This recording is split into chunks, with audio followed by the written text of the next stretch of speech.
안녕하세요. 생활인의 시계 김생활입니다. 오늘 리뷰할 시계는 글라이시네라는 시계 회사의 다이버 시계 컴뱃 서브 아쿠아리우스라는 모델인데요. 제가 이 시계를 저주받은 걸작이라고 표현하는 이유가 있습니다. 원래 이 시계가 2017년에 처음 출시가 됐을 때는 1,900불이라는 비교적 높은 가격대에 판매되던 고급 시계였는데 나온 지 얼마 되지 않아서 600불, 700불대에 파격 세일을 하더니 작년에는 매스드랍이라는 공동구매 사이트에서 400불대의 가격에 거래가 된 적이 있고 급기야 최근에는 349.59달러라는 파격적인 가격으로 세일을 하고 있습니다. 어쩌다가 1900불대의 시계가 생활인의 시계에서 주 타겟으로 삼는 만만한 가격대로까지 내려오게 됐는지 좀 사연을 소개드릴 필요가 있을 것 같은데요. 글라이시는 1914년에 처음 출범을 했고 에어맨 시리즈와 컴뱃 서브 시리즈라는 제법 규모 있는 팬덤을 거느리고 있는 시계군을 가지고 있는 나름대로 유서 깊은 스위스의 시계 회사입니다. 오늘은 글라이신의 역사를 본격적으로 다루진 않을 테지만은 적어도 에어맨 같은 경우에는 베트남 전쟁 당시에 비행기 조종사들이 가장 선호했던 항공시계라고 알려져 있어서 밀덕들이나 시계 덕후들이나 모두 이렇게 높게 평가하는 시계 중에 하나였습니다. 글라이신의 에어맨을 내가 나중에 엄청나게 경제적으로 성공을 하면은 반드시 가져야 할 드림 시계다라고 표현하는 사람은 많이 없었지만은 그래도 나는 남들이랑 똑같은 시계 사는 게 싫어서 잘 알려지진 않았지만 역사적 의미도 있는 에어맨을 샀어요라고 하면은 시계의 역사에 대해서 좀 아는데 이런 반응을 이끌어낼 수는 있었던 그런 브랜드였습니다. 그런데 이 회사가 아무래도 스와치 그룹처럼 대기업에 이렇게 인수돼가지고 계열사로 존재하는 게 아니라 독립시계 회사로 꽤 오랫동안 이렇게 생존을 모색해 오다 보니까 경영상의 문제를 좀 겪은 것 같아요. 2016년 8월에 급기야 인빅타라는 시계 애호가들이 그리 좋게 평가하지 않는 대량 생산 중저가 시계 전문 회사한테 인수가 되어버립니다. 이게 얼마나 시계 팬들한테 큰 충격으로 다가왔는지를 짐작을 하시려면은 다이소는 다 아시잖아요, 여러분. 다이소가 명품 패션 브랜드 하나를 인수한 상황 정도를 생각하시면 될 것 같습니다. 인빅타는 아마도 글라이신을 인수하면서 중저가 전문 브랜드라는 자기네 이미지가 좀 개선되기를 바랬던 것 같아요. 하지만은 인빅타의 예상과는 반대로 좀 불운하게도 최근 몇 년간의 추세는 글라이신의 이미지가 인빅타를 따라서 추락하는 경향을 보여주는 것 같습니다. 인빅타의 글라이신이 인수되기 전, 한 3년 전에 나온 해외 유튜버의 글라이신 다이버 시계나 항공시계 리뷰들을 보시면은 보통 1000불 전후에서 최고의 스위스 시계다, 강력하게 추천한다, 이런 멘트들을 많이 보실 수 있을 거예요. 그런데 지금 같은 시계들이 인빅타에 인수됐다는 이유 하나만으로 이베이나 매스드랍 같은 데서 300불에서 400불 사이에 거래가 되고 있거든요. 경영진이 바뀐 것도 아니고 디자인팀이 바뀐 것도 아니고 공장이 바뀐 것도 아닌데 그저 소유주체가 예전에 독립적인 시계회사가 아니라 이제 인빅타에 소속이 됐다는 이유만으로 이런 일이 생기고 있습니다. 이게 글라이신과 인빅타한테는 굉장히 안 된 일이죠. 하지만 굉장히 탄탄하게 잘 만든 스위스의 역사적인 브랜드 시계가 저희 채널에서 다루는 가격대로 내려온 거는 입장을 바꿔서 생각하면 저희한테는 좋은 일이에요. 그래서 오늘 글라이신이 2017년에 내놨던 야심찬 다이버 시계, 이 아쿠아리우스 모델을 한번 다뤄보려고 합니다. 글라이신 시계 같은 경우에는 제가 에어맨 모델 하나랑 다이버 모델 하나를 갖고 있는데 만듦새 자체만 놓고 얘기를 했을 때는 엔트리 레벨에 있는 티소나 세리티나나 해밀턴 같은 다른 스위스 엔트리 레벨 브랜드의 시계랑 비교하는 게 조금 미안할 정도로 굉장히 잘 만든 시계들이에요. 무브먼트나 스펙을 봤을 때 제가 봤을 때는 앞으로도 300불에서 400불 사이 이 가격대에 계속 머물러 있을 것 같지는 않고 인빅타에 대한 비합리적인 여론몰이 같은 게 좀 지나가고 나면은 몇 년 뒤에는 원래의 위치를 찾아가지 않을까 하는 게 제 예상이거든요. 달리 말하자면은 지금이 글라이신의 시계를 구매할 적기라는 이야기이기도 합니다. 마음에 드시면 빨리 결정하는 게 좋으실 것 같아요. 언제 다시 이게 가격이 원래 가격대로 복귀를 할지 모르는 일이니까. 제가 봤을 때 지금 가격대보다 글라이신의 시계가 더 떨어지는 경우라면은 인빅타가 다시 글라이신을 매물로 내놓거나 아니면은 인빅타 그룹 전체가 망하거나 아니면은 글라이신만 이렇게 법정 관리에 들어가거나 회사가 망하는 상황밖에 없을 것 같거든요. 그러나 타의 판매량이나 매출이나 자금 돌아가는 거 이런 걸 생각해 보면은 당장 이게 망할 일은 없을 것 같아요. 리뷰를 보시고 만약에 이 시계가 마음에 드신다 하면은 빨리 구매 결정하시는 게 좋을 것 같습니다. 그럼 테이블로 자리를 옮겨서 이 저주받은 걸작 아쿠아리우스를 자세하게 들여다보도록 하겠습니다. 네, 글라이신의 저주받은 걸작 컨베서브 아쿠아리우스 GL0039 모델을 테이블 앞으로 가지고 왔습니다. 네, 언제나 그렇듯이 사이즈 얘기부터 시작을 해야 되겠죠. 굉장히 큰 시계입니다. 케이스 지름은 46mm인데요. 네, 여기서부터 영상 끄시는 분들이 보일 것 같은데 보기만큼 그렇게 큰 시계는 아닙니다. 이따가 설명을 할 테지만은 그럼에도 불구하고 이제 큰 시계는 너무 부담스럽다, 내 팔뚝은 너무 얇은 걸, 이런 걸 걱정하시는 분들이라면은 같은 가격에 현재 이베이에서 아쿠아리우스가 아니라 일반적인 컨베서브를 팔고 있거든요. 그거는 케이스 지름은 42mm 정도고 두께가 10.6mm 밖에 안 되니까 손목이 얇은 분들도 부담 없이 착용하실 수 있을 것 같아요. 그 모델도 한번 봐주시고, 방수 성능은 이게 더 높고 500m로 더 높고 일반적인 컨베서브는 200m 방수입니다. 사무실 다이버로는 얇은 일반적인 컨베서브가 더 좋을 수도 있을 것 같아요. 어쨌든 간에 지금 제가 리뷰하고 있는 건 아쿠아리우스 모델입니다.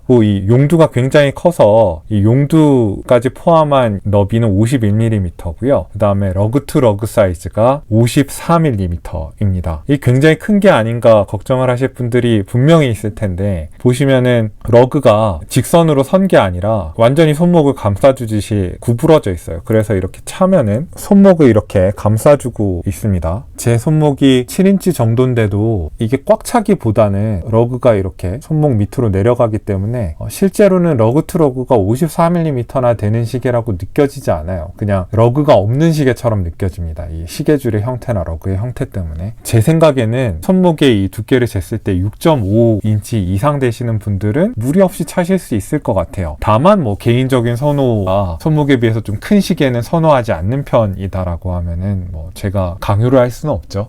아무래도 이게 방수 성능이 굉장히 높은 500m짜리 시계다 보니까 두께가 좀 있습니다. 회사 사이트에는 이게 19mm 두께라고 나와 있는데 그건 좀 러그의 제일 낮은 부분에서 돔 유리 끝까지를 잰 두께인 것 같고, 사실 유리랑 이 케이스 뒷면의 두께까지 이렇게 하면은 나와 있는 스펙보다 얇습니다. 16.8mm로 여전히 두껍긴 합니다만은 막 여러분들이 생각하듯이 뭐 탱크 같고 뭐 이런 정도는 아닙니다. 그리고 러그 너비는 22mm로 굉장히 보편적인 사이즈를 채택하고 있어서 나중에 줄질을 하실 때 되게 편하게 하실 수 있을 것 같습니다. 다이얼은 붙이는 방식으로 하기보다는 인쇄를 하고 도료를 이렇게 좀 두툼하게 입힌 그런 형태로 되어 있는 것 같은데, 유니크한 점 형태의 인덱스들이 인상적이고, 글라이신 회사 이름은 프린트 처리가 돼 있고 반면에 그 로고는 폴리시 처리된 로고가 붙어 있습니다. 그리고 날짜창 주변에는 테두리 처리가 돼 있고, 이 시계의 시분 초침은 시계의 전반적인 분위기에 맞춰서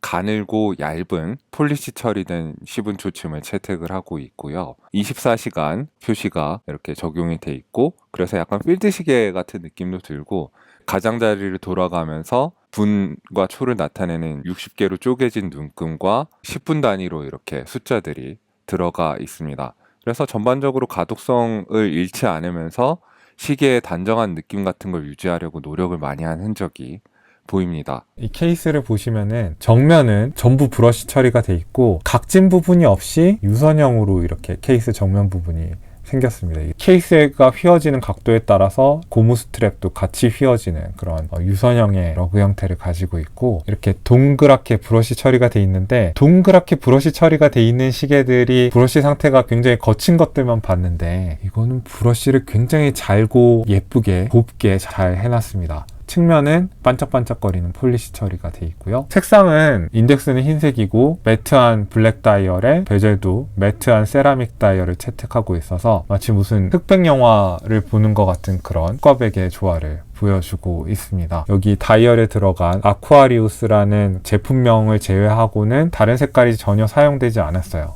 이런 것도 이 시계의 어떤 심플하면서도 유니크한 외관을 살려주는 것 같습니다. 무브먼트는 GL224라는 글라이신의 무브먼트를 사용하고 있다고 나와 있는데, 자체 무브먼트, 인하우스 무브먼트인 건 아니고요. GL224는 사실은 ETA의 2824-2 무브먼트 일라보레 등급을 이제 글라이신의 목적에 맞게 튜닝을 약간 한 그런 무브먼트입니다. 뭐 튜닝이라고 해봤자 뒤에 로터의 모양을 글라이신에 맞게 바꾼 건데, 이 시계는 뒤가 디스플레이 케이스백이 아니라서 로터 모양 바꾼 게 별 의미가 없을 것 같아요. GL224 무브먼트는 일라보레이티드 등급의 에타 2824-2와 마찬가지로 이 로차가 한 플러스 마이너스 7초 정도 나도록 이렇게 조정이 돼 있는데요. 최대 허용 오차는 플러스 마이너스 20초 정도입니다. 그런데 제가 착용해 보면서 느낀 거는 평균 오차로 나와 있는 플러스 마이너스 7초보다 더 좋은 것 같아요. 한 3초에서 5초 정도 하루 오차가 나는 것 같습니다. 중력까지 감안하면서 오차를 정밀하게 재고 리뷰를 하고 싶지는 않고, 일상적인 착용 상황에서 제가 재봤을 때, 앱으로 재봤을 때 오차를 말씀을 드리는 겁니다.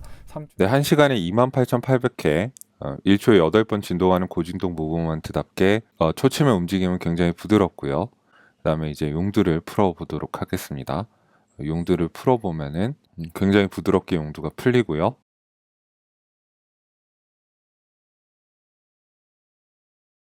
용두가 풀어진 상태에서 수동 감기를 할 때 느낌은 굉장히 부드럽습니다.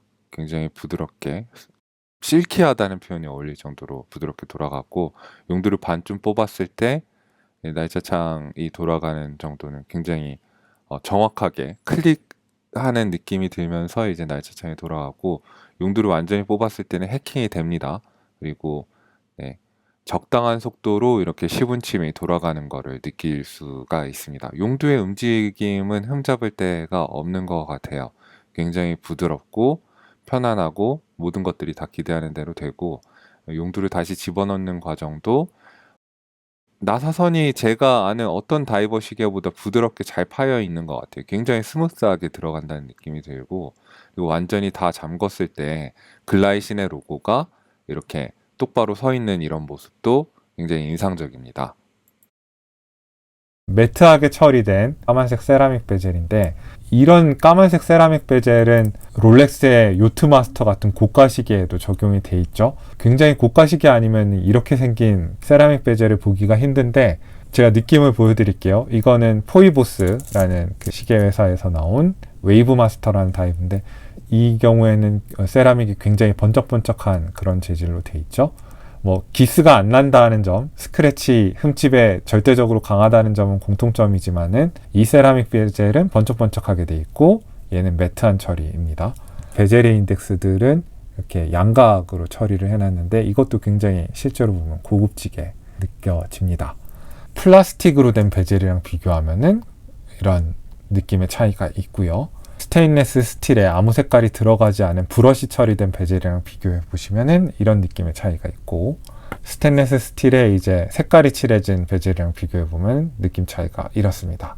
이런 거를 보시고 이 베젤의 느낌을 실제로 보면 어떻겠다라고 상상하시면 좋을 것 같습니다. 이 시계의 선택이 좀 묘한 면이 있습니다. 세라믹 베젤인 건 좋은데 클릭 소리도 이렇게 잘 내면서 돌아가는데 120 클릭이 아니라 60 클릭이에요. 120 클릭이 60 클릭보다 반드시 우월하다고 생각하는 건 아니지만은, 왜 굳이 제작비 차이가 없다면은 120 클릭 말고 60 클릭을 했을까? 그런 건 좀 아쉬운 것 같아요. 그 백플레이가 조금 있다고 봐야 되는 것 같아요. 약간 한 4분의 1분 정도, 5분의 1분 정도의 백플레이가 있는 것 같습니다. 이런 건 좀 아쉽고, 베젤이 조금 더 타이트하고 백플레이가 없었으면 더 좋지 않았을까. 아무래도 글라이신이 그 항공시계 에어맨을 전문적으로 만드는 회사이다 보니까 다이버 시계 만들 때 베젤은 다른 부분의 만듦새에 비해서 좀 아쉬운 면이 있는 것 같아요. 유리는 좋은 유리를 썼습니다. 사파이어 크리스탈이 들어갔는데 굉장히 두툼하고 볼록하게 이렇게 돔 형태의 유리가 들어가 있고, 안에는 3중 무반사 코팅이 돼 있어서 번쩍번쩍거리지 않습니다. 투명도도 굉장히 높고, 돔이 안 그래도 큰 시계에 돔이 적용돼 있다 보니까 다이얼 전체를 좀 확대시켜주는 느낌이 있습니다. 그럼에도 불구하고 90도 각도에서 쳐다보지 않는 한 다이얼의 왜곡 현상이 그렇게 심한 정도로 돔 형태가 돼 있는 건 아니고, 시계의 전반적인 분위기에 잘 어울리게 유리가 들어가 있습니다. 이 도면 크리스탈 주변에 은색으로 테두리가 돼 있고, 그 위에 또 베젤이 올라가는 이런 건데 시계의 외관을 더 돋보이게 하는 것 같습니다. 야광은 좋은 거랑 나쁜 거를 같이 말씀드려야 될 것 같은데 스위스의 슈퍼 루미노바를 채택을 하고 있고 인덱스랑 시침에는 그리고 시침과 초침까지는 녹색 야광을 적용을 했고 분침과 이 베젤에 붙어있는 이 12시 방향 인덱스는 파란색 야광을 채택을 했는데 야광의 지속력이나 밝기가 아주 좋다고는 할 수가 없을 것 같아요. 야광은 조금 실망하실 수도 있을 것 같아요. 방수 성능은 이 시계의 자랑이죠. 500m까지 방수가 된다고 돼 있고 여기 고성능 다이버들이 다 가지고 있는 헬륨 배출 밸브도 있습니다. 이건 뭐 일상생활을 하시는 분들이 차고 다니실 때는 그게 큰 의미가 없죠. 이거 괜히 풀고 다니시면 안 됩니다. 풀고 다니시면은 낮은 수압에서는 방수 성능이 낮아지기 때문에 웬만하면 잠그고 다니시고 아마 평생 이 시계를 쓰시면서 다이빙을 프로페셔널하게 하시는 분이 아니라면은 이 헬륨 이스케이프 밸브를 열 일이 없을 거예요. 그냥 닫아두시면 됩니다. 안타깝지만은 ISO의 인증을 받은 500m 방수는 아니고 그냥 그 시계 회사에서 자체적으로 표시한 500m 방수예요. 그건 조금 아쉬운 것 같습니다.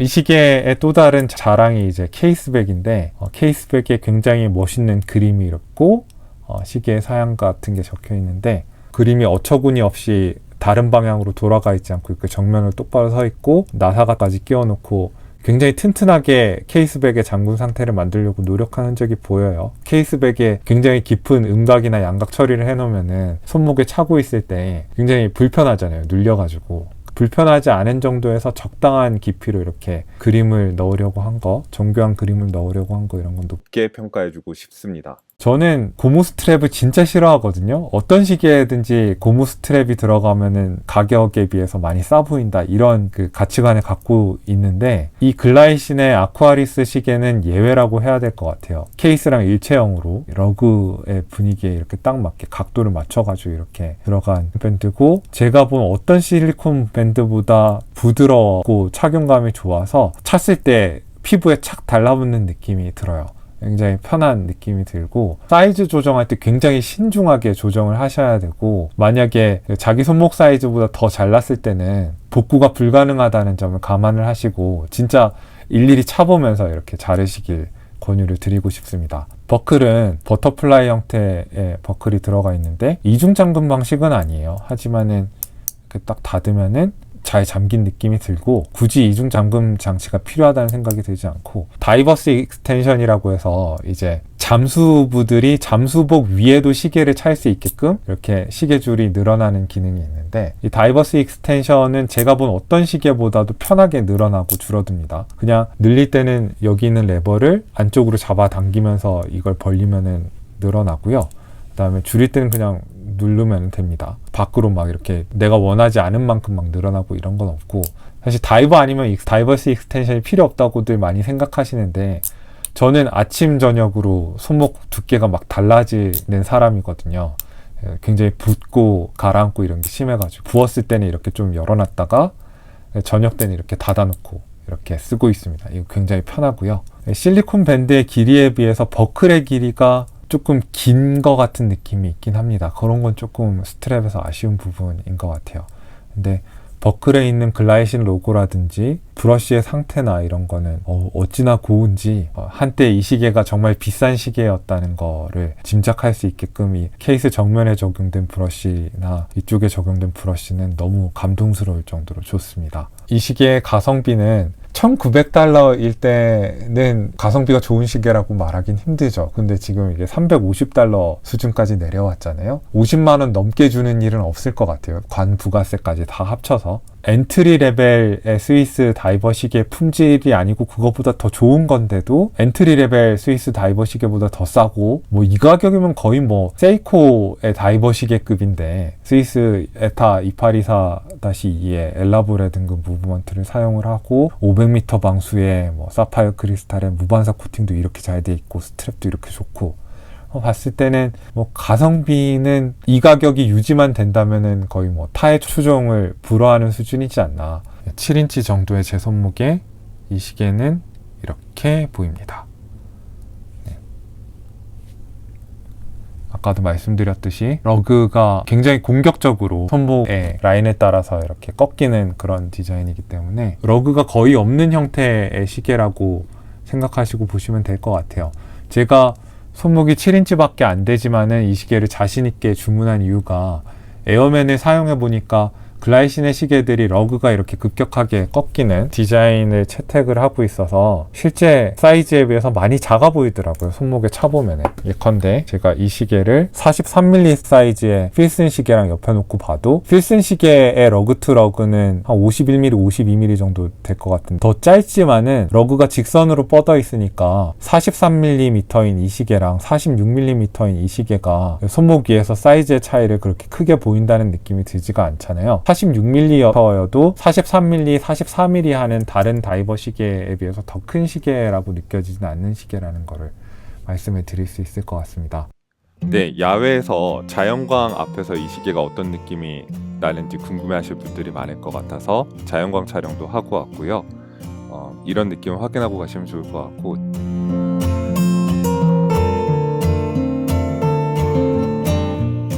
지금까지 글라이신 컴뱃 서브 아쿠아리우스 리뷰였습니다. 다음 주에도 좋은 영상으로 찾아뵙도록 하겠습니다. 생활인의 시계였습니다.